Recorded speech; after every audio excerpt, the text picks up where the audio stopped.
tuziache watu wasijue, shafahamu. Na ya pili ni watu adabu ya fani katika sekta ya utendaji. Vijana wengi tumepoteza adabu, utakuta kwenye majukwaa, wewe unaelewa mwenyewe vitu vinavyotumika havipo kwenye mifumo ya wazee. Mimi ndo ni yangu ile mifumo irudi, si wanaume tupo wengi tunafani. Kwa nini wakai kwenye stage wanaume watupu wakafanya kinidhamu ya dini na wazee walivyotuachia?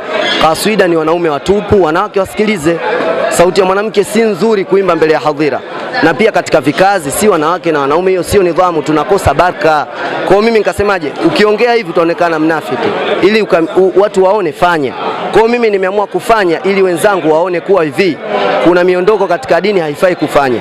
Ushanipa kwa performance, nia kubwa ndio hiyo habibi, kwa kumbuka wazee na kufuata miondoko yao. Performance zirekebishwe, watu wasichanganyike, wanawake na wanaume kwenye majukwaa, wasipige vyombo ambavyo havipo kwenye silsila ya wazee.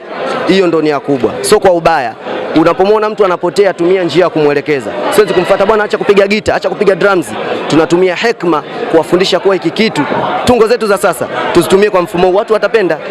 Sina fahamu, tupo katika asili bado, tutungeni, tufanyeni. Kwa mimi sina cha kusema habib, zaidi ya shukurani, na hilo fanyika iwe ni darasa, watu wafanyeje, tupate faida sote. Natamani itokee nyingine wafanye mtu kama hivi, mimi nitaenda na nitafurahi. Iwe nidhamu kama hii, kivazi kama hiki, na watu mkao wanawake kule, wanaume huko. Apangalo manani uwezi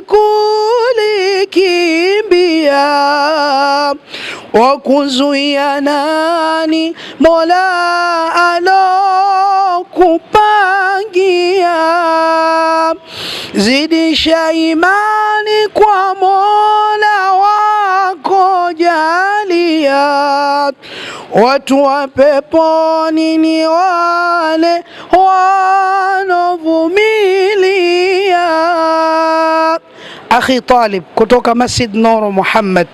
Wakati wa Mungu ndio wakati sahihi, na kunasih na kusihi, sikiliza na tazama Firdaus TV online.